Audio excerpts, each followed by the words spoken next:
Umipitin po ako kasi nakatali po ang aming kamay. Ako po ay professor sa Philippine Normal University.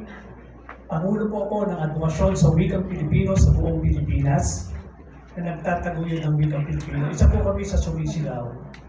Nagpupuyos po ang aming damdamin. Sorry po, Deped.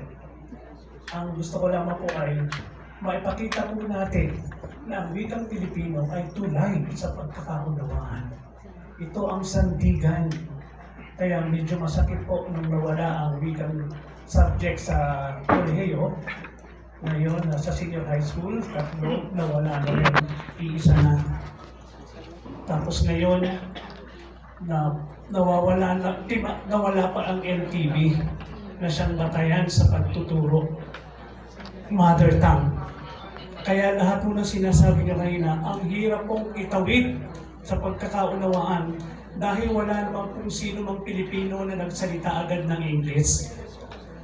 Dapat po ang wika talagang ginagamit ay Pilipino. Ngayon po sa tinatanong niyo, paano maibabalik ang curriculum kasi napupoliticize din po tayo. Dapat po, tingnan po natin ang batayang edukasyon kung anong mga pangangailangan.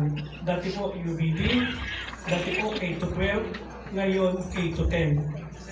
Ang pinakapunti niya po doon ay paano matututo ang mga Pilipino gamit ang wikang Pilipino bilang competency. Kaya nakikita po natin sa NAC, nakikita po natin sa PhilIris, assessment, maging sa PISA sa buong Pilipinas, kulelat po ang Pilipino. Bakit? Kasi po, dapat ituro, dapat gamitin ang pantulay ng karunungan. Wikang Pilipino po ang gamitin. Dahil dito po tayo nagkakaunawaan.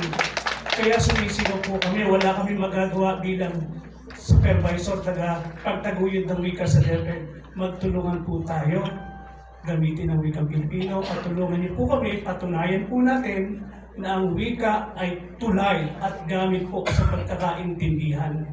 Ibabalik ko po sa inyong tanong. Ibabalik ko